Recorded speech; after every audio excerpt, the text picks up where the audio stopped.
वाहिगुरु जी का खालसा वाहिगुरु जी की फतेह। परम सम्मानयोग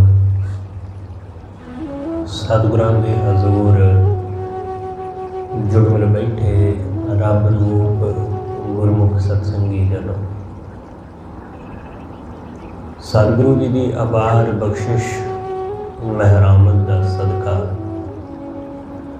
गुरु दर ते जुड़न का सुभाग समा नसीब होया। सतगुरु जी की इलाही अमृतमयी बाणी का कीर्तन गुरु के प्यारे कीर्तनिया पासों आप जी ने श्रवण किया।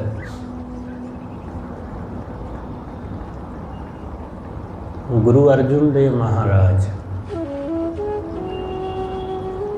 अज दे इस पावन बचन अंदर सानू सोझी दिंदियां होया दसदे ने कि भगतां वास्ते गुरमुखां वास्ते कदे कोई चीज़ थोड़ी नहीं हुंदी ते ना ही उन्हां नूं कदे किसी चीज़ का कोई घाटा हुंदा है। उन्हां नूं कदे लगदा ही नहीं कि साडे कोल कुछ नहीं है जां साडे कोल कुछ थोड़ा है। सतगुरु कहते कछु ना थोड़ा हर भगतन को। वाहिगुरु दे भगतां वास्ते कुछ थोड़ा है ही नहीं, उन्हां लई ते हमेशा बहुत है, उन्हां लई ते वाधू है हमेशा ही। साडी बिरती ऐसी है कि सानू बहुतियां चीज़ां भी थोड़ियां दिसदियां हैं, सानू बहुता धन भी थोड़ा नज़र आउंदा है। भगत दे कोल थोड़ा भी है, उन्होंने उहदे विचों भी बहुत नज़र आउंदा है। वो दुख विच भी होवे, वो तां भी रब दा शुक्र करदा है कि तेरा शुक्र है कि ये भी सुख है।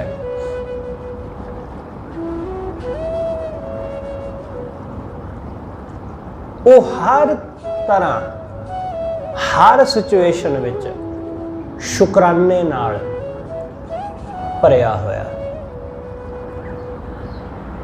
कोई ऐसी गल है ही नहीं कि जदों वो रब दा शुक्र ना कर सकदा होवे।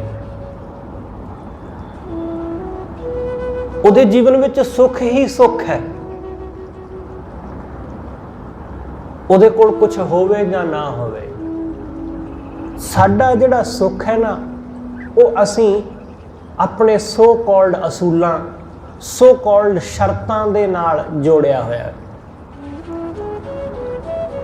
असीं अक्सर ये कहते रहने कि मैनू फलानी चीज़ मिलेगी तो मैं खुश होऊंगा, मैनू फलानी वस्तु हासिल होवेगी तो मेरे जीवन में सुख आना है, मैनू वो फलानी थां फ्लैट मिल जाए फिर तो मजे ही मजे ने, फिर तो आनंद ही आनंद है। हुण ना वो फ्लैट मिले तो ना सुख मिले, बस मैनू एक बारी वो फलानी गड्डी मिल जाए, मेरी ड्रीम कार मैनू मिल जाए, फिर सुख ही सुख है। हुण ना ड्रीम कार मिले तो ना सुख मिले।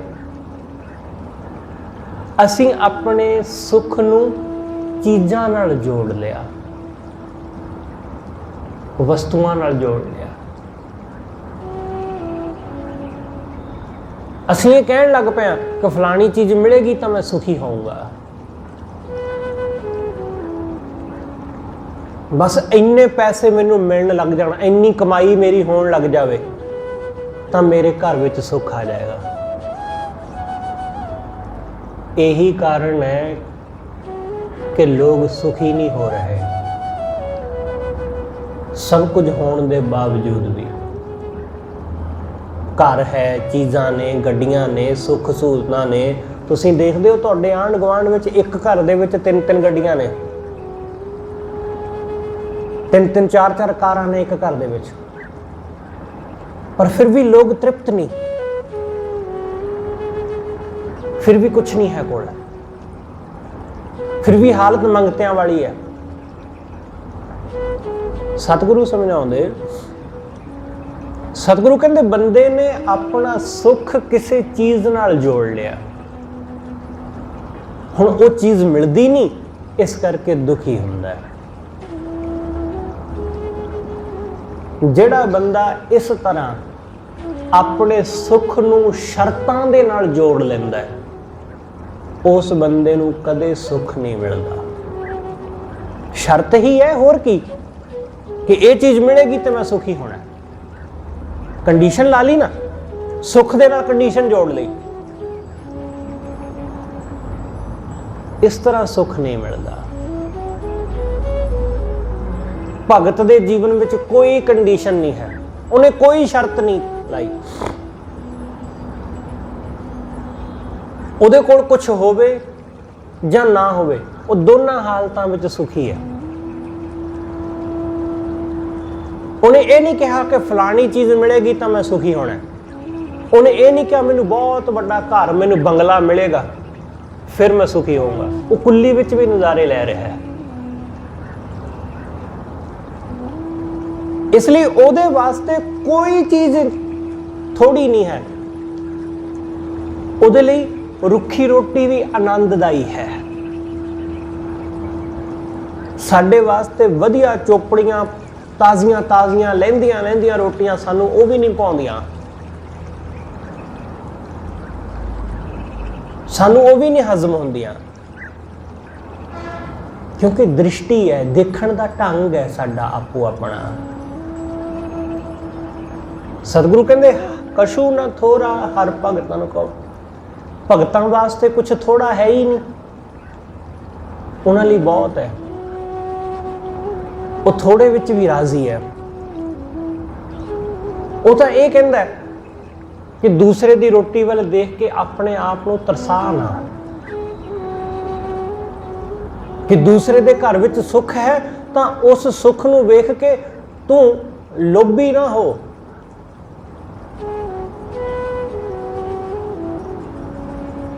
सतगुरु की कहते बाणी अंदर, सतगुरु कहते रुखी सुखी खाए कै ठंडा पानी पीओ।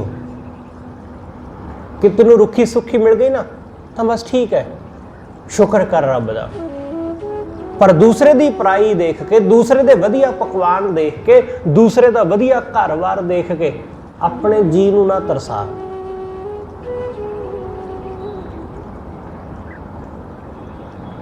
जदों कोई दूसरा तरक्की करता है, कोई दूसरा घर नवी चीज़ ले आया, किसी दूसरे ने घर बना लिया, किसी ने गड्डी खरीद ली, तो ये वेख के तू दुखी ना हो,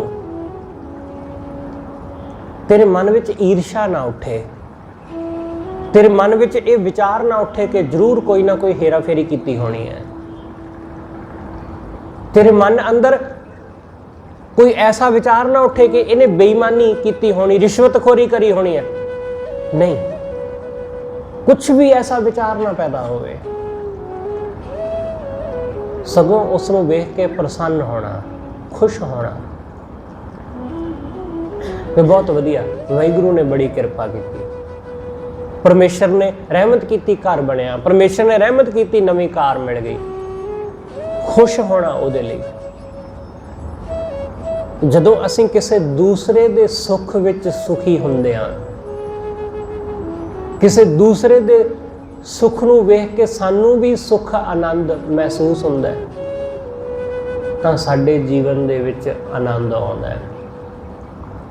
तां सुख साडे घरों कदे जांदा नहीं, साडे घरों कदे सुख नहीं भजदा। साडे घर विच सुख नहीं टिकदा, उहदा कारण यही है कि असीं दूसरिਆਂ दे सुख नूं देख के बर्दाश्त नहीं कर पाते। ऐसा दूसरे भी कर रहे हैं, सारे ऐसा ही कर रहे हैं। असीं एक दूसरे नाल जदों भी सानू सुख मिलता है तां नाल दा वो दुखी हुंदा है, उन्होंने सुख मिलता है असीं दुखी हुंदे आ। इस करके साडे घरां विच किसी दे सुख नहीं आउंदा। तुसीं दूसरे दे सुख नूं देख के सुखी होना सीखो, सुखी होना जाणो। दूसरे दे घर विच वधिया खाना पक रहा है, उसनूं देख के सुखी होवो कि वाहिगुरू ने बड़ी रहमत की है कि बड़ा वधिया खाना इन्हां नूं नसीब हुंदा है। ਉਹਦੇ ਨੂੰ ਦੇਖ ਕੇ ਜੀ ਤਰਸਾਉਣ ਦੀ ਬਜਾਏ ਪਰਮੇਸ਼ਰ ਦਾ ਸ਼ੁਕਰ ਕਰਨਾ, ਵਾਹਿਗੁਰੂ ਦਾ ਸ਼ੁਕਰ ਕਰੋ। ਇਹ ਕਹਿਣ ਦੀ ਬਜਾਏ ਕਿ ਇਹ ਤਾਂ ਆਕੜੇ ਫਿਰਦੇ ਨੇ, ਵਧੀਆ ਖਾਂਦੇ ਤਾਂ ਆਕੜੇ ਫਿਰਦੇ, ਐਸੀਆਂ ਗੱਲਾਂ ਕਰਨ ਦੀ ਜ਼ਰੂਰਤ ਨਹੀਂ ਹੈ। ਅਸੀਂ ਲੋਕ ਐਸੀਆਂ ਗੱਲਾਂ ਕਰਨ ਲੱਗ ਜਾਂਦੇ ਹਾਂ, ਇਹਨਾਂ ਕੋਲ 4 ਪੈਸੇ ਕੀ ਆ ਗਏ, ਇਹਨਾਂ ਤਾਂ ਆਕੜ ਆ ਗਈ, ਆਈ ਰਵੇ, ਅਸੀਂ ਕੀ ਲੈਣਾ। ਬਸ ਅਰਦਾਸ ਕਰਨਾ ਕਿ ਵਾਹਿਗੁਰੂ ਨੇ ਬੜੀ ਰਹਿਮਤ ਕੀਤੀ ਇਹਨਾਂ ਤੇ। ਇਸ ਲਈ ਸਤਿਗੁਰੂ ਕਹਿੰਦੇ ਜਦੋਂ ਸਾਡਾ ਵਿਜ਼ਨ, ਜਦੋਂ ਸਾਡੀ ਦ੍ਰਿਸ਼ਟੀ ਇਹ ਹੋ ਜਾਂਦੀ ਹੈ, ਦੂਸਰੇ ਦਾ ਸੁੱਖ ਵੀ ਆਪਣੇ ਸੁੱਖ ਜੈਸਾ ਲੱਗਣ ਲੱਗ ਜਾਂਦਾ ਹੈ, ਤਦੋਂ ਸਾਡੇ ਘਰ ਦੇ ਵਿੱਚੋਂ ਕਦੇ ਸੁੱਖ ਨਹੀਂ ਜਾਂਦਾ, ਕਦੇ ਵੀ ਸਾਡੇ ਘਰ ਵਿੱਚ ਫਿਰ ਦੁੱਖ ਨਹੀਂ ਵਾਪਰਦਾ, ਸੁੱਖ ਹੀ ਸੁੱਖ ਰਹਿੰਦਾ। ਇਸ ਕਰਕੇ ਸਤਿਗੁਰੂ ਕਹਿੰਦੇ ਭਗਤਾਂ ਵਾਸਤੇ ਕਦੇ ਥੋੜ ਨਹੀਂ ਹੈ ਕਿਸੇ ਚੀਜ਼ ਦੀ, ਕਛੂ ਨਾ ਥੋੜਾ ਹਰ ਭਗਤਨ ਕੋ। ਭਗਤਾਂ ਵਾਸਤੇ ਕੋਈ ਥੋੜ ਹੈ ਹੀ ਨਹੀਂ, ਕੋਈ ਕਮੀ ਹੈ ਹੀ ਨਹੀਂ, ਕੋਈ ਘਾਟਾ ਨਹੀਂ ਹੈ ਇੱਥੇ, ਇੱਥੇ ਵਾਧਾ ਹੀ ਵਾਧਾ ਹੈ, ਇੱਥੇ ਆਨੰਦ ਹੀ ਆਨੰਦ ਹੈ। ਖਾਤ ਖਰਚਤ ਬਿਲਸ਼ਤ ਦੇਵਨ ਕੋ, ਭਗਤ ਖਾਂਦਾ ਖਰਚਦਾ ਅਤੇ ਉਹ ਦੇਵਨ ਬਿਲਸ਼ਤ, ਬਿਲਸ਼ਤ ਮਤਲਬ ਆਨੰਦਿਤ ਹੁੰਦਾ ਹੈ, ਪ੍ਰਸੰਨ ਹੁੰਦਾ ਹੈ ਦੇਣ ਵਿੱਚ। ਦੇਵਨ ਕੋ ਬਿਲਸ਼ਤ ਦੇਵਨ ਕੋ, ਉਹ ਦੇਣ ਵਿੱਚ ਬੜਾ ਖੁਸ਼ ਹੈ, ਉਹ ਦੂਸਰੇ ਨੂੰ ਦੇ ਕੇ ਬਹੁਤ ਖੁਸ਼ ਹੁੰਦਾ ਹੈ। ਸਤਿਗੁਰੂ ਕਹਿੰਦੇ ਬੜਾ ਆਨੰਦ ਹੈ। ਖਾਤ ਖਰਚਤ ਬਿਲਸ਼ਤ ਦੇਵਨ ਕੋ, ਬੜਾ ਬਿਲਸ਼ਦਾ ਹੈ, ਬੜਾ ਆਨੰਦਿਤ ਹੁੰਦਾ ਹੈ ਜਦੋਂ ਕਿਸੇ ਨੂੰ ਕੁਛ ਦਿੰਦਾ ਹੈ।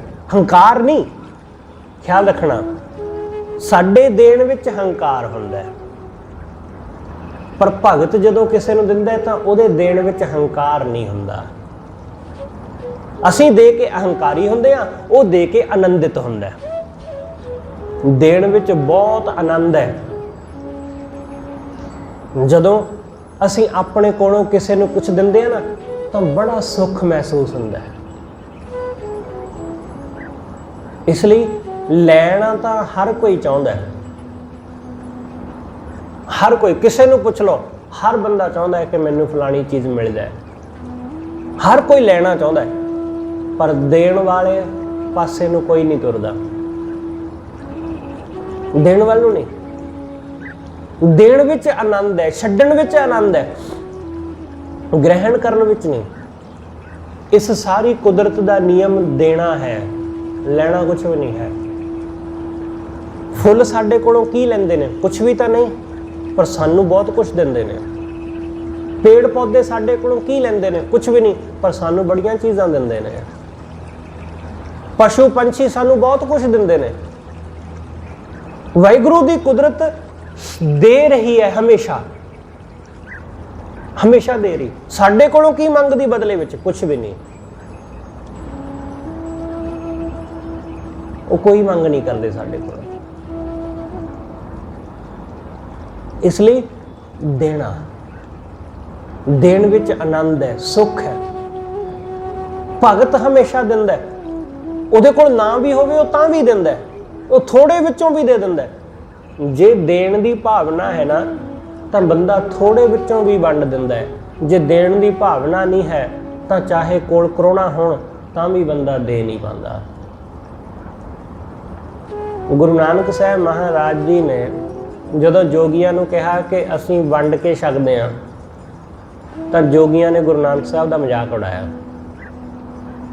ਉਹ ਕਹਿੰਦੇ ਇਹ ਸੰਭਵ ਹੀ ਨਹੀਂ ਹੋ ਸਕਦਾ ਕਿ ਵੰਡ ਕੇ ਛਕਣਾ। ਇਹ ਕਹਿਣ ਦੀਆਂ ਗੱਲਾਂ ਨੇ। ਤੁਸੀਂ ਕਹਿੰਦੇ ਹੋ ਕਿ ਵੰਡ ਕੇ ਛਕਣਾ, ਹੁਣ ਤੁਹਾਡੇ ਕੋਲ ਚੀਜ਼ ਹੀ ਉਨੀ ਹੋਵੇ, ਸੀਮਤ, ਬਹੁਤ ਘੱਟ, ਤੁਸੀਂ ਉਹਨੂੰ ਕਿਵੇਂ ਵੰਡੋਗੇ? ਤੁਹਾਡੇ ਕੋਲ ਹੈ ਹੀ ਮਸਾਂ ਆਪਣੇ ਗੁਜ਼ਾਰੇ ਜੋਗਾ ਵੀ ਪੂਰਾ ਹੀ ਹੈ, ਉਹਦੇ ਨਾਲ ਵੀ ਤੁਹਾਡਾ ਗੁਜ਼ਾਰਾ ਬੜੀ ਮੁਸ਼ਕਲ ਨਾਲ ਹੋ ਰਿਹਾ ਹੈ, ਤਾਂ ਉਹਨੂੰ ਕਿਵੇਂ ਵੰਡੋਗੇ? ਇਸ ਲਈ ਤੁਹਾਡਾ ਇਹ ਵੰਡ ਕੇ ਛਕਣ ਦਾ ਸਿਧਾਂਤ ਤੇ ਠੀਕ ਨਹੀਂ ਹੈ। ਗੁਰੂ ਨਾਨਕ ਸਾਹਿਬ ਕਹਿੰਦੇ ਸਿਧਾਂਤ ਤਾਂ ਠੀਕ ਹੈ, ਵੰਡਣ ਦੀ ਭਾਵਨਾ ਹੋਵੇ ਤਾਂ ਕੁਝ ਵੀ ਵੰਡਿਆ ਜਾ ਸਕਦਾ ਹੈ। ਜੋਗੀਆਂ ਨੇ ਕਿਹਾ ਅੱਛਾ ਇਹ ਗੱਲ ਹੈ, ਤਾਂ ਫਿਰ ਇੰਜ ਕਰੋ, ਆ ਸਾਡੇ ਕੋਲ ਇੱਕ ਚੀਜ਼ ਲੈ ਲਓ, ਇਹਨੂੰ ਸਾਡੇ ਸਾਰਿਆਂ ਵਿੱਚ ਵੰਡ ਕੇ ਦਿਖਾਓ। ਉਹਨਾਂ ਨੇ ਗੁਰੂ ਨਾਨਕ ਸਾਹਿਬ ਨੂੰ ਇੱਕ ਤਿਲ ਦਿੱਤਾ। ਤਿਲ ਕਿੰਨਾ ਕੁ ਹੈ ਕਿਤੇ, ਅਸੀਂ ਉਹਨੂੰ ਵੰਡ ਸਕਾਂਗੇ, ਉਹਦੇ ਟੁਕੜੇ ਕਰ ਸਕਾਂਗੇ? ਮੁਸ਼ਕਲ ਹੈ। 2 ਟੁਕੜੇ ਕਰ ਲਾਂਗੇ, 2 ਨੂੰ ਕਿਵੇਂ ਵੰਡਾਂਗੇ? ਉਹਨਾਂ ਨੇ ਸੋਚਿਆ ਕਿ ਨਾਨਕ ਹੁਣ ਤੇ ਹਾਰ ਗਿਆ। ਨਾਨਕ ਵੱਡੀਆਂ ਵੱਡੀਆਂ ਗੱਲਾਂ ਕਰਦਾ ਸੀ, ਧਰਮ ਦਾ ਨਵਾਂ ਰੂਪ ਦੁਨੀਆ ਦੇ ਸਾਹਮਣੇ ਰੱਖਦਾ ਸੀ, ਹੁਣ ਨਹੀਂ ਇਹਦੀ ਜੋ ਪੇਸ਼ ਚੱਲਣੀ। ਗੁਰੂ ਨਾਨਕ ਸਾਹਿਬ ਨੇ ਕਿਹਾ ਕਿ ਤੁਹਾਡੇ ਕੋਲ ਇੱਥੇ ਜਿਹੜਾ ਕੁੰਡਾ ਸੋਟਾ ਹੈ ਨਾ, ਮੈਨੂੰ ਉਹ ਦੇ ਦਿਓ। ਤੁਸੀਂ ਬਥੇਰੀ ਭੰਗ ਪੀਂਦੇ ਰਹਿੰਦੇ ਘੋਟ ਕੇ, ਮੈਨੂੰ ਉਹ ਧੋ ਕੇ ਉਹ ਦੇ ਦਿਓ। ਉਹਨਾਂ ਨੇ ਕਿਹਾ ਜੀ ਆਹ ਲਓ। ਉਹਨਾਂ ਨੇ ਕੁੰਡਾ ਸੋਟਾ ਗੁਰੂ ਨਾਨਕ ਸਾਹਿਬ ਨੂੰ ਦੇ ਦਿੱਤਾ। ਗੁਰੂ ਨਾਨਕ ਸਾਹਿਬ ਨੇ ਉਸ ਤਿਲ ਨੂੰ ਪਾਇਆ ਉਸ ਕੁੰਡੇ 'ਚ ਪਾ ਕੇ ਉਹਨੂੰ ਸੋਟੇ ਨਾਲ ਰਗੜਿਆ, ਉਹਦੇ ਵਿੱਚ ਪਾਇਆ ਪਾਣੀ ਤੇ ਉਹ ਸਾਰਿਆਂ ਨੂੰ ਥੋੜਾ ਥੋੜਾ ਪਿਲਾ ਦਿੱਤਾ। ਲਓ ਜੀ, ਵੰਡਿਆ ਗਿਆ। ਜੋਗੀ ਚੁੱਪ। ਉਹ ਸੋਚਦੇ ਸਨ ਕਿ ਇੱਕ ਤਿਲ ਨਹੀਂ ਵੰਡਿਆ ਜਾ ਸਕਦਾ। ਗੁਰੂ ਨਾਨਕ ਸਾਹਿਬ ਕਹਿੰਦੇ ਜੇ ਵੰਡਣ ਦੀ ਭਾਵਨਾ ਹੋਵੇ ਤਾਂ ਤਿਲ ਵੀ ਵੰਡਿਆ ਜਾ ਸਕਦਾ ਹੈ। ਜੇ ਭਾਵਨਾ ਹੈ, ਜੇ ਤੁਹਾਡੇ ਮਨ ਅੰਦਰ ਪ੍ਰੇਮ ਹੈ ਤਾਂ ਤੁਸੀਂ ਕੁਝ ਵੀ ਵੰਡ ਸਕਦੇ ਹੋ। ਜੇ ਪ੍ਰੇਮ ਨਹੀਂ ਹੈ ਤਾਂ ਤੁਹਾਡੇ ਕੋਲ ਤਿਲਾਂ ਦੇ ਕੀ ਖਾਣ ਪੀਣ ਦੀਆਂ ਚੀਜ਼ਾਂ ਦੇ ਭੰਡਾਰ ਲੱਗੇ ਹੋਣ, ਨਹੀਂ ਵੰਡ ਸਕਦੇ, ਨਹੀਂ ਦੇ ਸਕਦੇ। ਗੁਰੂ ਨਾਨਕ ਸਾਹਿਬ ਦਾ ਇੱਕ ਸਿੱਖ ਹੋਇਆ। ਗੁਰੂ ਨਾਨਕ ਸਾਹਿਬ ਦੇ ਸਿਧਾਂਤ ਤੋਂ, ਇਸੇ ਬਚਨ ਤੋਂ ਉਹਨੇ ਸਿੱਖਿਆ ਕਿ ਵੰਡ ਕੇ ਛਕਣਾ। ਗਰੀਬ ਆਦਮੀ ਹੈ, ਦਿਹਾੜੀ ਮਜ਼ਦੂਰੀ ਕਰਦਾ ਹੈ, ਦਿਨ ਵਿੱਚ ਜੋ ਕੁਝ ਕੰਮ ਕਰਦਾ ਹੈ, ਕਮਾਈ ਕਰਦਾ ਹੈ, ਸ਼ਾਮ ਨੂੰ ਜੋ ਉਹਨੂੰ ਪੈਸੇ ਮਿਲਦੇ ਨੇ ਉਹਦੇ ਨਾਲ ਹੀ ਉਹਦਾ ਗੁਜ਼ਾਰਾ ਚੱਲਦਾ ਹੈ ਰੋਜ਼ ਦੀ ਰੋਜ਼। ਕਿਉਂਕਿ ਹਰ ਬੰਦੇ ਨੂੰ ਮਹੀਨੇ ਦੀ ਬੱਝੀ ਤਨਖਾਹ ਨਹੀਂ ਮਿਲਦੀ। ਕੁਝ ਲੋਕ ਅੱਜ ਵੀ ਐਸੇ ਨੇ ਜਿਹੜੇ ਉਹ ਦਿਨ ਦੀ ਦਿਨ ਕਮਾਉਂਦੇ ਨੇ, ਜਿੰਨਾ ਕੁ ਕਮਾ ਲਿਆ ਓਨੇ ਕੁ ਨਾਲੇ ਉਹਨਾਂ ਦੇ ਘਰ ਦੀ ਰੋਟੀ ਚੱਲਦੀ। ਉਹ ਐਸਾ ਆਦਮੀ ਹੈ ਕਿ ਜੋ ਕੁਝ ਸਵੇਰ ਤੋਂ ਸ਼ਾਮ ਤੱਕ ਕਮਾਉਂਦਾ ਹੈ ਉਹਦੇ ਨਾਲ ਹੀ ਉਹ ਥੋੜਾ ਬਹੁਤ ਰਾਸ਼ਨ ਲੈ ਕੇ ਜਾਂਦਾ ਤੇ ਉਹਦੇ ਘਰ ਦਾ ਚੁੱਲ੍ਹਾ ਬਲਦਾ ਹੈ। ਉਹ ਇੱਕ ਦੁਕਾਨਦਾਰ ਦੇ ਕੋਲੋਂ ਰੋਜ਼ ਸਮਾਨ ਲੈਂਦਾ ਹੈ, ਰਾਸ਼ਨ ਲੈ ਕੇ ਜਾਂਦਾ ਹੈ, ਖਾਣ ਪੀਣ ਦੀਆਂ ਚੀਜ਼ਾਂ ਲੈ ਕੇ ਜਾਂਦਾ ਹੈ। ਇੱਕ ਦਿਨ ਉਹ 2-3 ਦਿਨਾਂ ਬਾਅਦ ਆਇਆ ਤਾਂ ਉਸ ਦੁਕਾਨਦਾਰ ਨੇ ਪੁੱਛਿਆ ਕਿ ਭਾਈ ਅੱਗੇ ਤਾਂ ਤੂੰ ਰੋਜ਼ ਆਉਣਾ ਹੈ ਆਟਾ ਲੈਣ, ਦਾਲ ਲੈਣ, ਅੱਜ ਤੂੰ 2-3 ਦਿਨਾਂ ਬਾਅਦ ਆਇਆ, ਕੀ ਗੱਲ? ਉਸਨੇ ਕਿਹਾ ਜੀ ਕੰਮ ਨਹੀਂ ਮਿਲਿਆ ਸੀ। ਕੰਮ ਨਹੀਂ ਮਿਲਿਆ ਸੀ, ਵਿਹਲਾ ਸਾਂ, ਘਰੇ ਬੈਠਾ ਸਾਂ ਤੇ ਅੱਜ ਕੰਮ ਮਿਲਿਆ ਤੇ 2-4 ਪੈਸੇ ਹੱਥ ਆਏ ਤਾਂ ਮੈਂ ਅਸਮਾਨ ਲੈਣ ਆ ਗਿਆ। ਦੁਕਾਨਦਾਰ ਨੇ ਕਿਹਾ ਫਿਰ ਕੀ ਹੋਇਆ, ਆਪਾਂ ਇੱਕੋ ਪਿੰਡ ਵਿੱਚ ਇੱਕੋ ਥਾਂ ਰਹਿੰਦੇ ਆ, ਨਹੀਂ ਪੈਸੇ ਸੀ ਤਾਂ ਤੂੰ ਮੇਰੇ ਕੋਲੋਂ ਉਧਾਰ ਲੈ ਜਾਂਦਾ, ਜਦੋਂ ਹੁੰਦੇ ਉਦੋਂ ਦੇ ਦਿੰਦਾ। ਉਹ ਕਹਿੰਦਾ ਨਹੀਂ, ਕਿ ਉਧਾਰ ਇੱਕ ਵਾਰੀ ਲੈ ਲਵਾਂਗਾ, 2 ਵਾਰੀ ਲੈ ਲਵਾਂਗਾ, ਪਰ ਫਿਰ ਹੌਲੀ ਹੌਲੀ ਉਧਾਰ ਦੀ ਆਦਤ ਪੈ ਜਾਏਗੀ। ਜਦੋਂ ਆਦਤ ਪੈ ਜਾਂਦੀ ਹੈ ਤੇ ਜਦੋਂ ਪੈਸੇ ਦੇਣ ਦੀ ਵਾਰੀ ਆਵੇਗੀ ਫਿਰ ਮੈਂ ਇੱਧਰ ਉੱਧਰ ਕਤਰਾਵਾਂਗਾ। ਖਿਆਲ ਰੱਖਣਾ ਕਿ ਜਦੋਂ ਬੰਦਾ ਕਿਸੇ ਦੇ ਕੋਲੋਂ ਕੁਝ ਲੈਂਦਾ ਹੈ, ਉਧਾਰ ਲੈਂਦਾ ਹੈ, ਉਧਾਰ ਲੈਣ ਲੱਗਿਆ ਲੱਗਦਾ ਕਿ ਥੋੜਾ ਜਿਹਾ ਹੀ ਤਾਂ ਹੈ, 5-7 ਹਜ਼ਾਰ ਕਿੰਨੀ ਕੁ ਵੱਡੀ ਗੱਲ ਹੈ ਕਿਤੇ, ਇਹ ਤਾਂ ਮੈਂ ਉਹ ਵਾਪਸ ਕਰ ਦਿਆਂਗਾ। ਪਰ ਜਦੋਂ ਉਹ ਪੈਸੇ ਦੇਣ ਦੀ ਵਾਰੀ ਆਉਂਦੀ ਹੈ ਤਾਂ 5-7 ਹਜ਼ਾਰ ਵੀ 5-7 ਲੱਖ ਵਰਗਾ ਲੱਗਦਾ ਹੈ। ਇਸ ਲਈ ਮਿੰਨਤਾਂ ਕਰਨੀਆਂ ਪੈਂਦੀਆਂ ਬੰਦੇ ਨੂੰ ਕਿ ਭਾਈ ਮੇਰੇ ਪੈਸੇ ਮੋੜ ਦੇ, ਕਈ ਗੇੜੇ ਮਾਰਨੇ ਪੈਂਦੇ ਨੇ, ਪਰ ਦਿੰਦਾ ਕੋਈ ਨਹੀਂ। ਬੜੀ ਮੁਸ਼ਕਲ ਨਾਲ ਉਧਾਰ ਦਿੱਤੇ ਪੈਸੇ ਮੁੜਦੇ। ਉਹਨੇ ਕਿਹਾ ਭਾਈ ਇਹ ਮੇਰੇ ਕੋਲ ਨਹੀਂ ਸੀ ਹੋਣਾ, ਇਸ ਲਈ ਮੈਂ ਉਧਾਰ ਲੈਣ ਨਹੀਂ ਆਇਆ, ਤੂੰ ਆ ਮੈਨੂੰ ਮੇਰੇ ਪੈਸਿਆਂ ਦਾ ਸਮਾਨ ਦੇ ਦੇ। ਉਹਨੇ ਥੋੜਾ ਜਿਹਾ ਆਟਾ, ਜਦੋਂ ਉਹਨੇ ਦੇਖਿਆ ਕਿ ਇਹਦੇ ਜਿੰਨੇ ਕੁ ਪੈਸੇ ਨੇ ਇਹਦੇ ਨਾਲ ਤਾਂ ਆਟਾ ਥੋੜਾ ਆਉਣਾ, ਇਹਦੇ ਨਾਲ ਤਾਂ ਬੜੀ ਮੁਸ਼ਕਲ ਨਾਲ 3-4 ਪ੍ਰਸ਼ਾਦੇ 5 ਬਣ ਜਾਣਗੇ, ਤੇ ਉਸ ਦੁਕਾਨਦਾਰ ਨੇ इस बंदे नूं भला पुरुष जान के अपने वल्लों 2-3 मुट्ठां आटे दियां वध पा दित्तियां। इन्हें कहा भाई आ की काम करदा है? बेशक साडे गुरु ने सानू सिखाया है कि तेरा तेरा तोलना, पर तू मैनू ओना ही दे, ना तैनू घाटा होवे ना मैनू। मेरे पैसे जिन्ने ने ओना ही मैनू समान दे, ना मैनू घट चाहिए ते ना मैनू वध चाहिए, मैनू तू पूरा पूरा दे।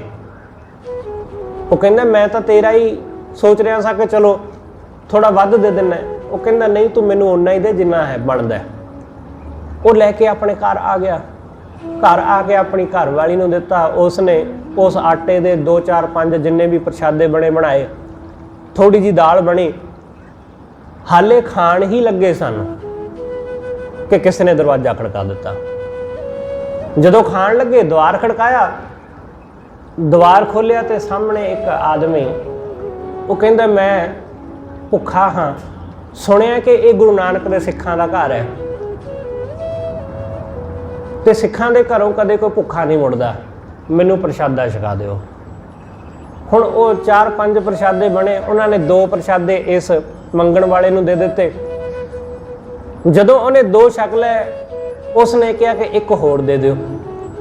उन्होंने एक भी छका दिता। वो प्रशादा छक के रब दा शुकर करके ते चला गया। हुण पिछे इन्हां तीवीं आदमी दे कोल, दोनां दे कोल 2 प्रशादे बचे ने। एक इन्हां दा छोटा जिहा जवाक है जिहड़ा हाले दुध चुंगदा। हुण दोनों जाने उन्हां 2 प्रशादियां नूं घर वाली कहंदी है कि तुसी छक लो, क्योंकि तुसी सारा दिन काम करना है, दिहाड़ी मजदूरी करनी, तुहानूं ज़्यादा जरूरत है। हुण वो कहंदा कि नहीं, मैं तो जिवें किवें टाइम सार लवांगा, तू बच्चे नूं दुध पिआउणा है, तू ये दोनों छक ले। दोनों काफ़ी देर एक दूसरे नूं इस तरह कहंदे रहे, पर फिर दोनों ने एक एक प्रशादा छक लिया। जिन्हां दे अंदर वंडण दी भावना है, वो इस तरह 2-4 प्रशादियां विचों भी वंड दिंदे ने, वो उहदे विचों भी दे दिंदे ने। जिहड़ी ये तृप्ति है, ये तृप्ति ढिड भर के खाण नाल नहीं आउंदी। ये तृप्ति उन्हां नूं आउंदी जिन्हां दी नीयत भरी हुंदी है। पेट दा भुखा वो तां रज जांदा है, नीयत दा भुखा कदे नहीं रजदा। पेट दे भुखे दा ते हल है, उहनूं रोटियां दिओ ढिड भर जाएगा, गल खत्म। पर नीयत दा भुखा वो रोटियां दे नाल नहीं रजदा। ਉਹਦੇ ਲਈ ਤਾਂ ਰੋਟੀਆਂ ਦੇ ਅੰਬਾਰ ਲੱਗੇ ਹੋਣ। ਜਿਹੜੇ ਨੀਤ ਦੇ ਭੁੱਖੇ ਨੇ ਉਹਨਾਂ ਦੇ ਘਰ ਦੇ ਵਿੱਚ ਖਾਣ ਪੀਣ ਦੀਆਂ ਚੀਜ਼ਾਂ ਮੌਜੂਦ ਨੇ, ਪਰ ਨੀਤ ਦੀ ਭੁੱਖ ਐਸੀ ਹੈ ਕਿ ਉਹ ਬੰਦੇ ਨੂੰ ਟਿਕਣ ਨਹੀਂ ਦਿੰਦੀ। ਇਸ ਲਈ ਉਹਦਾ ਸੁੱਖ ਦੇਣ ਵਿੱਚ ਨਹੀਂ ਹੈ, ਉਹਦਾ ਸੁੱਖ ਲੈਣ ਵਿੱਚ ਹੈ। ਉਹ ਕਹਿੰਦਾ ਸਭ ਕੁਝ ਮਿਲ ਜਾਵੇ, ਮੈਨੂੰ ਸਭ ਕੁਝ ਹਾਸਲ ਹੋ ਜਾਵੇ। ਸਤਿਗੁਰੂ ਕਹਿੰਦੇ ਭਗਤ ਦੇ ਵਾਸਤੇ ਦੇਣ ਵਿੱਚ ਬੜਾ ਸੁੱਖ ਹੈ, ਇਸ ਲਈ ਉਹ ਦੇ ਕੇ ਸੁਖੀ ਹੁੰਦਾ ਹੈ। ਉਹ ਦੇ ਕੇ ਉਹ ਸਮਝਦਾ ਹੈ ਕਿ ਜਿਵੇਂ ਮੇਰੇ ਸਿਰੋਂ ਭਾਰ ਲੱਥ ਗਿਆ। ਸਤਿਗੁਰੂ ਕਹਿੰਦੇ ਖਾਤ ਖਰਚਤ ਬਿਲਸ਼ਤ ਦੇਵਨ ਕੋ, ਉਹ ਖਾਂਦਾ ਹੈ, ਉਸ ਨੂੰ ਖਰਚਦਾ ਹੈ ਅਤੇ ਬਿਲਸ਼ਦਾ ਹੈ, ਆਨੰਦਿਤ ਹੁੰਦਾ ਹੈ ਦੇ ਕੇ। ਹੰਕਾਰੀ ਨਹੀਂ, ਆਨੰਦਿਤ ਹੁੰਦਾ ਹੈ, ਖੁਸ਼ ਹੁੰਦਾ ਹੈ। ਇਸ ਲਈ ਤੁਸੀਂ ਦਿਓਗੇ ਤੇ ਪ੍ਰਫੁੱਲਿਤ ਹੋਵੇਗਾ, ਪ੍ਰਫੁੱਲਿਤ ਹੋਏਗਾ। ਦੇਣ ਨਾਲ ਪ੍ਰਫੁੱਲਿਤ ਹੁੰਦਾ ਹੈ। ਇਸ ਲਈ ਤੇ ਗੁਰੂ ਸਾਹਿਬ ਨੇ ਸਾਨੂੰ ਹੁਕਮ ਕੀਤਾ ਕਿ ਆਪਣੀ ਕਮਾਈ ਦਾ 10ਵਾਂ ਹਿੱਸਾ ਦੇਣਾ ਜ਼ਰੂਰਤਮੰਦ ਨੂੰ, ਲੋੜਵੰਦ ਨੂੰ, ਜਿੱਥੇ ਲੱਗੇ ਕਿ ਹਾਂ ਇੱਥੇ ਦੇਣਾ ਜ਼ਰੂਰੀ ਹੈ। ਕਿਸੇ ਜ਼ਰੂਰਤਮੰਦ ਨੂੰ ਦੇਣਾ, ਰੱਜਿਆਂ ਨੂੰ ਨਹੀਂ ਰਿਝਾਉਣਾ, ਜ਼ਰੂਰਤਮੰਦ ਨੂੰ ਦੇਣਾ। ਫਿਰ ਵਾਧਾ ਹੁੰਦਾ ਹੈ, ਫਿਰ ਲਾਭ ਹੁੰਦਾ ਹੈ। ਸਤਿਗੁਰੂ ਕਹਿੰਦੇ ਠਾਕੁਰ ਸਿਓ ਜਾ ਕੀ ਬਣ ਆਈ, ਜਿਸ ਬੰਦੇ ਦੀ ਠਾਕੁਰ ਨਾਲ ਵਾਹਿਗੁਰੂ ਨਾਲ ਬਣ ਆਈ, परमेश्वर नाल, उस बंदे भोजन पूरन रहे अगाई। वो बंदा रज गया, उन्होंने पूरन भोजन, सतगुरु कहते तृप्ति आ गई, उसनों उहदा भोजन पूरन हो गया। उहदे लई रुखी सुखी भी आनंददाई है, क्योंकि वाहिगुरू नाल बन गई। उहदी जिहदी परमेश्वर नाल बनी है, उहदे लई आनंद ही आनंद है, उहदे लई सुख ही सुख है। इसलिए परमेश्वर नाल बनाउणा, ਵਾਹਿਗੁਰੂ ਨਾਲ ਆਪਣੇ ਆਪ ਨੂੰ ਜੋੜਨਾ, ਚੀਜ਼ਾਂ ਨਾਲ ਅਸੀਂ ਚੀਜ਼ਾਂ ਨਾਲ ਜੋੜਦੇ ਹਾਂ ਖੁਦ ਨੂੰ। ਇੱਥੇ ਹੀ ਅਸੀਂ ਭੁੱਲ ਕਰਦੇ ਹਾਂ, ਗਲਤੀ ਕਰਦੇ ਹਾਂ। ਚੀਜ਼ਾਂ ਨਾਲ ਜੋੜਦੇ ਹਾਂ, ਚੀਜ਼ਾਂ ਨਾਲ, ਵਸਤੂਆਂ ਨਾਲ ਜੋੜ ਕੇ ਖੁਦ ਨੂੰ ਦੇਖਦੇ ਹਾਂ। ਕਿਉਂਕਿ ਜਿੰਨੀਆਂ ਸਾਡੇ ਕੋਲ ਚੀਜ਼ਾਂ ਹੋਣਗੀਆਂ ਵੱਧ, ਵੱਡੀਆਂ, ਮਹਿੰਗੀਆਂ, ਓਨਾ ਹੀ ਅਸੀਂ ਆਪਣੇ ਆਪ ਨੂੰ ਵੱਡਾ ਕਹਾਵਾਂਗੇ। ਇਸ ਲਈ ਅਸੀਂ ਚੀਜ਼ਾਂ ਮਗਰ ਦੌੜਦੇ ਹਾਂ, ਵੱਡੇ ਘਰ ਮਗਰ, ਵੱਡੀ ਕਾਰ ਮਗਰ। ਇਸੇ ਕਰਕੇ ਭੱਜਦੇ ਹਾਂ ਕਿਉਂਕਿ ਇਹਨਾਂ ਦੇ ਨਾਲ ਜੁੜ ਕੇ ਅਸੀਂ ਵੱਡੇ ਹੋਵਾਂਗੇ। ਜਦ ਕਿ ਐਸਾ ਹੈ ਨਹੀਂ। ਜਿਹੜਾ ਉਸ ਵੱਡੇ ਵਾਹਿਗੁਰੂ ਨਾਲ ਜੁੜ ਜਾਂਦਾ ਹੈ, ਵੱਡਾ ਉਹ ਹੁੰਦਾ ਹੈ, ਉਹ ਵੱਡਾ ਹੁੰਦਾ ਹੈ। ਇਸ ਕਰਕੇ ਸਤਿਗੁਰੂ ਕਹਿੰਦੇ ਜਿਹਦੀ ਠਾਕੁਰ ਨਾਲ ਬਣ ਆਈ, ਜਿਹੜਾ ਪਰਮੇਸ਼ਰ ਨਾਲ ਜੁੜ ਗਿਆ, ਸਤਿਗੁਰੂ ਕਹਿੰਦੇ ਉਹ ਬੰਦਾ ਰੱਜ ਗਿਆ। ਭੋਜਨ ਪੂਰਨ ਰਹੇ ਅਗਾਈ, ਕਛੂ ਨਾ ਥੋੜਾ ਹਰ ਭਗਤਨ ਕੋ। ਭਗਤਾਂ ਵਾਸਤੇ ਕੁਝ ਵੀ ਥੋੜਾ ਨਹੀਂ, ਉਹਨਾਂ ਲਈ ਵਾਧੂ ਹੈ। ਉਹ ਕਹਿੰਦਾ ਮੈਂ ਰਾਜ਼ੀ, ਇਹਦੇ ਵਿੱਚ ਜੋ ਮਿਲ ਗਿਆ ਮੈਂ ਉਹਦੇ ਵਿੱਚ ਰਾਜ਼ੀ, ਮੇਰੇ ਲਈ ਬਹੁਤ ਹੈ। ਇਸ ਲਈ ਉਹ ਬਹੁਤੀ ਦੌੜ ਭੱਜ ਨਹੀਂ ਕਰਦਾ। ਭਗਤ ਨੂੰ ਤੁਸੀਂ ਦੌੜ ਭੱਜ ਕਰਦਿਆਂ ਨਹੀਂ ਦੇਖੋਗੇ। ਉਹ ਮਾਇਆ ਦੇ ਮਗਰ, ਚੀਜ਼ਾਂ ਮਗਰ ਪਾਗਲਾਂ ਵਾਂਗੂ ਦੌੜਦਾ ਨਹੀਂ। ਉਹ ਕਿਸੇ ਚੀਜ਼ ਮਗਰ ਨਹੀਂ ਦੌੜਦਾ। ਉਹ ਜਿੱਥੇ ਹੈ ਉੱਥੇ ਰਾਜ਼ੀ। ਉਹ ਆਪਣੇ ਤਰਫੋਂ ਯਤਨ ਹੀ ਨਹੀਂ ਕਰਦਾ ਮਾਇਆ ਦੀ ਖਾਤਰ। ਮਿਹਨਤ ਕਰਦਾ, ਓਨਾ ਕੁ ਕਮਾ ਲੈਂਦਾ, ਓਨਾ ਕੁ ਕਰ ਲੈਂਦਾ ਜਿੰਨੇ ਕੁ ਨਾਲ ਗੁਜ਼ਾਰਾ ਹੁੰਦਾ। ਅਸੀਂ ਲੋਕ ਗੁਜ਼ਾਰੇ ਤੋਂ ਵੱਧ ਕੇ ਕਰਨਾ ਚਾਹੁੰਦੇ ਹਾਂ, ਇਸ ਕਰਕੇ ਅਸੀਂ ਲੋਕ ਦੁਖੀ ਰਹਿੰਦੇ ਹਾਂ। ਗੁਜ਼ਾਰਾ ਤੇ ਸਾਡਾ ਹੋ ਹੀ ਰਿਹਾ। ਜੇ ਦੇਖਿਆ ਜਾਵੇ ਤੁਸੀਂ ਆਲੇ ਦੁਆਲੇ ਆਪਣੇ ਨੇੜੇ ਤੇੜੇ ਸਭ ਥਾਂ ਹੀ ਦੇਖ ਲਵੋ, ਲੋਕ ਆਪਣਾ ਗੁਜ਼ਾਰਾ ਤਾਂ ਚਲਾ ਹੀ ਰਹੇ ਨੇ। ਦੁਖੀ ਇਸ ਕਰਕੇ ਨੇ ਕਿਉਂਕਿ ਜਮਾ ਨਹੀਂ ਹੋ ਪਾ ਰਿਹਾ। ਇਕੱਠਾ ਕਰਨ ਦਾ ਚੱਕਰ ਹੈ। ਗੁਜ਼ਾਰਾ ਤੇ ਚੱਲ ਰਿਹਾ, ਵਧੀਆ ਰੋਟੀ ਪਾਣੀ ਚੱਲ ਰਿਹਾ, ਸਭ ਠੀਕ ਹੈ, ਪਰ ਉਹ ਚਾਹੁੰਦੇ ਨੇ ਕਿ ਹੋਰ ਚੀਜ਼ਾਂ, ਹੋਰ ਵਸਤੂਆਂ, ਕਿ ਜਿਹਦੇ ਨਾਲ ਉਹ ਵੱਡੇ ਹੋ ਸਕਣ, ਜਿਹਦੇ ਨਾਲ ਉੱਚੇ ਹੋ ਸਕਣ। ਬਸ ਇਸ ਕਰਕੇ ਦੁੱਖ ਭੋਗਦੇ ਨੇ। ਸਤਿਗੁਰੂ ਕਹਿੰਦੇ ਭਗਤ ਉਹ ਚੀਜ਼ਾਂ ਮਗਰ ਦੌੜਦਾ ਨਹੀਂ, ਉਹ ਵਸਤੂਆਂ ਮਗਰ ਭੱਜਦਾ ਨਹੀਂ, ਉਹ ਟਿਕਿਆ ਹੋਇਆ ਜਿੱਥੇ ਹੈ। ਉਹ ਕਹਿੰਦਾ ਮੈਂ ਰਾਜ਼ੀ ਹਾਂ ਇੱਥੇ ਵਾਹਿਗੁਰੂ ਦੀ ਰਜ਼ਾ ਵਿੱਚ। ਇਸ ਲਈ ਉਹਦੇ ਜੀਵਨ ਵਿੱਚ ਸਹਿਜ ਹੈ। ਖਾਤ ਖਰਚਤ ਬਿਲਸ਼ਤ ਦੇਵਨ ਕੋ। ਉਹ ਖਾਂਦਾ ਹੈ, ਖਰਚਦਾ ਹੈ ਅਤੇ ਦੇ ਕੇ ਆਨੰਦਿਤ ਹੁੰਦਾ ਹੈ। ਕਿਸੇ ਦੀ ਮਦਦ ਕਰਕੇ ਖੁਸ਼ ਹੁੰਦਾ ਹੈ। ਰਹਾਓ ਜਾ ਕਾ ਧਨੀ ਅਗਮ ਗੁਸਾਈ। ਜਿਸ ਦਾ ਮਾਲਕ ਉਹ ਵਾਹਿਗੁਰੂ ਹੋਵੇ, ਧਨੀ ਉਹ ਪਰਮੇਸ਼ਰ, ਉਹ ਮਾਲਕ, ਜਿਹਦਾ ਮਾਲਕ ਉਹ ਵਾਹਿਗੁਰੂ ਹੈ। ਸਤਿਗੁਰੂ ਕਹਿੰਦੇ ਮਾਨੁਖ ਕੀ ਕਹ ਕੇਤ ਚਲਾਈ। ਬੰਦੇ ਦੀ ਕੀ ਉਹਦੇ ਉੱਤੇ ਚੱਲ ਸਕਦੀ। ਕੋਈ ਬੰਦਾ ਉਹਦੇ ਉੱਤੇ ਆਪਣਾ ਰੋਹਬ ਨਹੀਂ ਚਲਾ ਸਕਦਾ, ਹੁਕਮ ਨਹੀਂ ਚਲਾ ਸਕਦਾ। ਜਿਹਨੇ ਆਪਣੇ ਆਪ ਨੂੰ ਵਾਹਿਗੁਰੂ ਦਾ ਸੇਵਕ ਜਾਣਿਆ ਹੋਵੇ, ਜਿਹਨੇ ਪਰਮੇਸ਼ਰ ਨੂੰ ਆਪਣਾ ਮਾਲਕ ਜਾਣਿਆ ਹੋਵੇ, ਉਹਦੇ ਉੱਤੇ ਕੋਈ ਦੂਸਰਾ ਹੁਕਮ ਨਹੀਂ ਚਲਾ ਸਕਦਾ।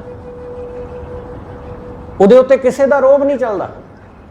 ਇਸ ਲਈ ਤੇ ਭਗਤ ਕਿਸੇ ਦਾ ਰੋਹਬ ਨਹੀਂ ਚੱਲਦਾ, ਕਿਉਂਕਿ ਉਹ ਕਹਿੰਦਾ ਕਿ ਮੈਂ ਕਿਸੇ ਤੋਂ ਲੈ ਕੇ ਥੋੜੀ ਨਾ ਕੁਝ ਖਾਣਾ, ਮੈਂ ਪ੍ਰਮਾਤਮਾ ਦਾ ਲੈ ਕੇ ਖਾਂਦਾ, ਮੈਂ ਪਰਮੇਸ਼ਰ ਦਾ ਦਿੱਤਾ ਖਾਣਾ। ਇਸ ਲਈ ਮੈਂ ਕਿਸੇ ਦੀ ਕਿਉਂ ਪਰਵਾਹ ਕਰਾਂ। ਇਸ ਲਈ ਉਹ ਬੇਪਰਵਾਹ ਹੈ, ਉਹ ਬੇਪਰਵਾਹ।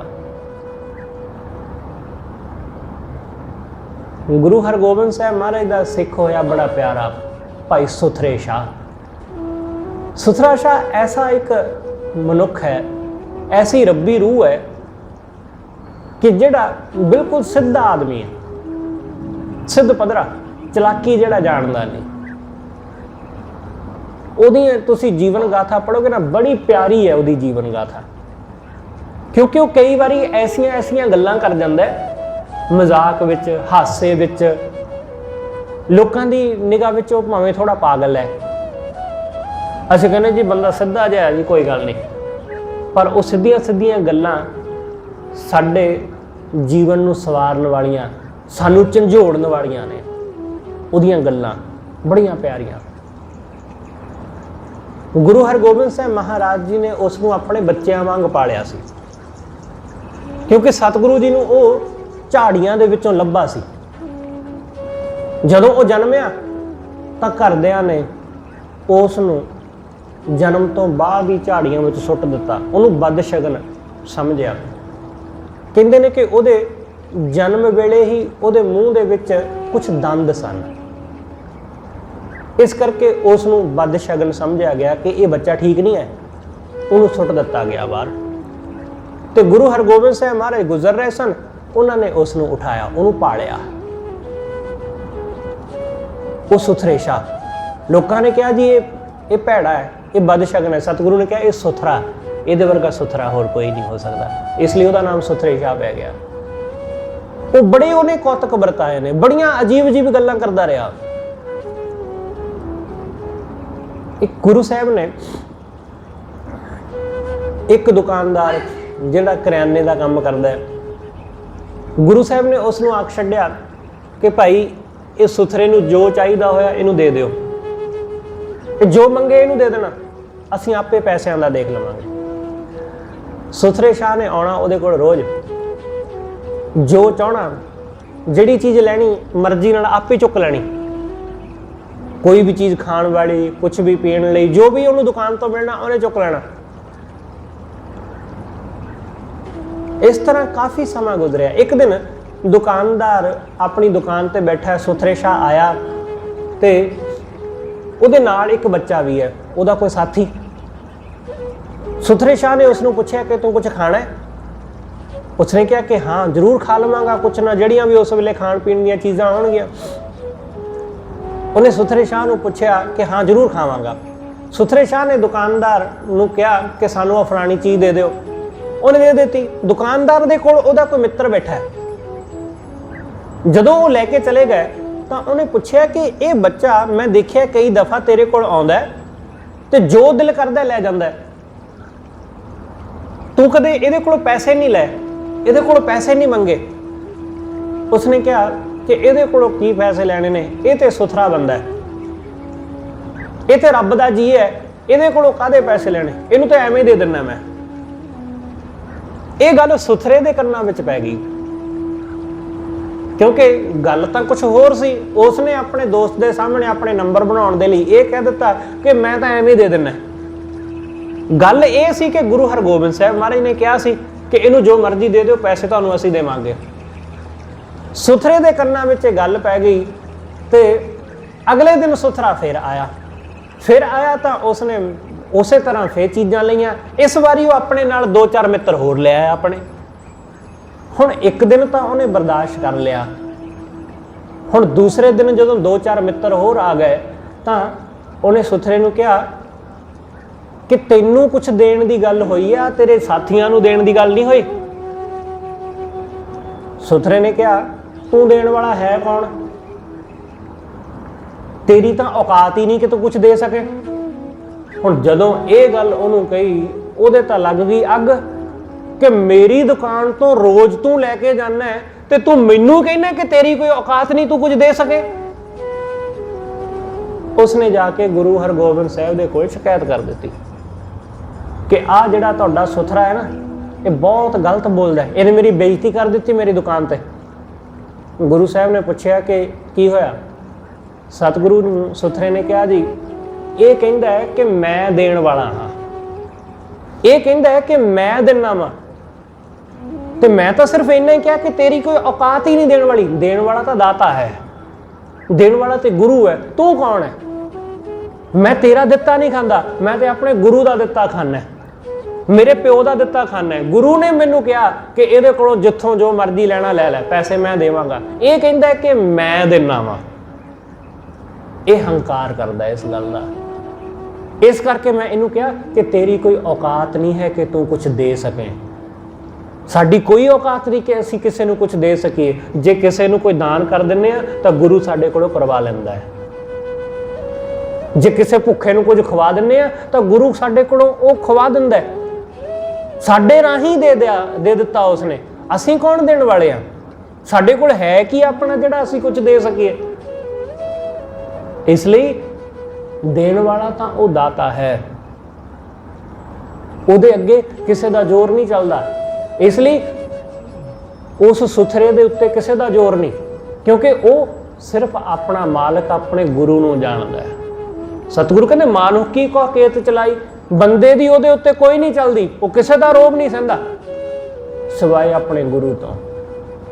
वो किसी की गल नहीं सुनता सिवाय गुरु तो। इसलिए वो जुरत नाल रहिंदा है, जिहड़ी गल जिहनूं कहनी है उन्हें कह ही देनी है, चाहे दूसरे नूं चंगी लगे या ना लगे। सतगुरु कहंदे जाकी सेवा 10 अष्ट सिधाई, जिहदी सेवा कीतियां आ रिधियां सिधियां वो आके पैरां च लग जाण। जाकी सेवा 10 अष्ट 10 ते 8 18 सिद्धियां रिधियां सिद्धियां सब भज्जियां आउण, सिधाई मतलब दौड़ियां आउण। सतगुरु कहंदे पलक दिष्ट ताकि लागो पाई। इसलिए एक पलक विच कि जिमें जिन्ना क अख झमकण नूं समा लगदा है ना, पलक दिष्ट, सतगुरु कहंदे इन्ना समा भी ना ला उहदे चरनां नाल जुड़न लई। इन्नी भी देरी ना लगे, तू बस उहदे चरनां नाल जुड़ जा, देरी ना ला, विलंब ना कर। जे देरी लाएगा जे तो फिर हो सकता कि वेला खुंजदा है, क्योंकि जिहड़ा हुण सबब बने मौका बने हो सकता दोबारा ना बने। इसलिए अख झमकण जिन्ना भी समा ना लगे उहदे चरनां नाल जुड़न लई। जाको दया करो मेरे स्वामी, हे सच्चे पातशाह जिहदे उत्ते तू दया करदा है, जिहदे उत्ते तू रहमत करदा है, कह नानक ना ही तिन कामी, उन्हां नूं किसे गल दी कोई कमी नहीं रहिंदी, उन्हां नूं कोई कमी नहीं रहिंदी जिन्हां दे उत्ते तू रहमत कर दिंदा। इसलिए उहदी दया दे पात्र बनना, उहदी रहमत दे, ना कि किसे बंदे दे। किसे दे अगे हथ अड्डण दी जरूरत नहीं, क्योंकि इत्थे सब भिखारी ने, इत्थे सब मंगते ने। एक बॉम्बे दे विच एक बहुत वड्डा प्रोड्यूसर है, बड़ियां वड्डियां वड्डियां फिल्मां बनाईयां उसने। वो कहंदे कि मैं एक दफ़ा साजिद नडियाल वाला उहदा नाम है शायद, वो अपने किसे पीर दी मज़ार ते गया। वो कहंदा मैं अपने पीर दी मज़ार ते गया ते उत्थे कुछ स्ट्रगल नौजवान जिहड़े फिल्मां विच काम करना चाहुंदे ने, उन्हां ने मैनू देख के, क्योंकि वड्डा आदमी है उन्होंने लोग पछाण ही लेंदे ने, कहंदा मैनू उन्होंने देख के मेरे कोल आके मैनू कहा कि सानू मौका दिओ, सानू अपनी फिल्म विच काम दिओ, असीं अपना टैलेंट तुहानूं दिखाउणा चाहुंदे आ, सानू भी मौका दिओ एक बारी। कहंदा ये गल्लां वो मेरे नाल कर रहे सन कि एक पासे एक मस्ताना जिहा आदमी बैठा, फकीर जिहा मस्ताना जिहा अपनी मस्ती विच। वो कहंदा कि इस मंगते कोलों की मंगदे हो, ये तां आप अंदर मंगण आया दाते दे कोलों, ओहदे कोलों मंगो जाके, इहदे कोलों की मंगदे हो मंगते दे कोलों। फकीरां दे लई वो भी मंगते ही ने जिन्हां नूं लोकी दाते समझदे फिरदे ने। इसलिए ये ख्याल रखना कि इत्थे सब मंगते ही ने। हाँ, कोई हो सकता है कि बहुत वड्डा होवे, वड्डे घर वाला, कोई हो सकता है कुल्ली वाला, पर गुरु दे दर आके दोनों ही हाथ जोड़ के खड़ोते ने। सानू ये तो दिखाई दिंदा कि मंदिर दे गुरुद्वारे दे बाहर बैठा कोई मंग रहा है, पर अंदर भी तो खड़ के कोई मंग रहा है। बाहर वाले नूं तां असीं मंगता कह दिता, पर जिहड़ा अंदर खड़ो के मंग रहा है उहनूं की कहीए, उहनूं भी तो मंगता ही कवांगे। हाँ, बाहर खड़ा 5-10 रुपये मंगदा है, अंदर खड़ा 5-10 लाख मंगदा है। थोड़ा जिहा गिनती का ही फर्क है, मंगण च थोड़ी ना फर्क है। बाहर वाले दे फटे पुराने कपड़े ने, अंदर वाले ने थोड़ा सूट वूट वधिया पाया होया, वधिया सोहनी पग बन्नी हुई है, वधिया है ना सजिया होया है, तो मंगता ही। इस करके सतगुरु कहते सगल भिखारी फिरत है, सबको दाता राम। इत्थे सब दाता उही है ते बाकी सब ते मंगते ने। इसलिए वाहिगुरु दे अगे हथ अड्डना, ना कि किसी बंदे अगे। सतगुरु कहते मानुख को जाचत शर्म पाई है, बंदे दे अगे मंगदियां शर्म आउंदी है, पर वाहिगुरु दे अगे हथ अड्डदियां कदे शर्म नहीं आउणी, उहदे अगे शर्मिंदा नहीं होना पैंदा। इसलिए उहदे कोलों जिहड़ा मंगदा है उस नूं सतगुरु कहते कदे किसी गल की कमी नहीं रहिंदी।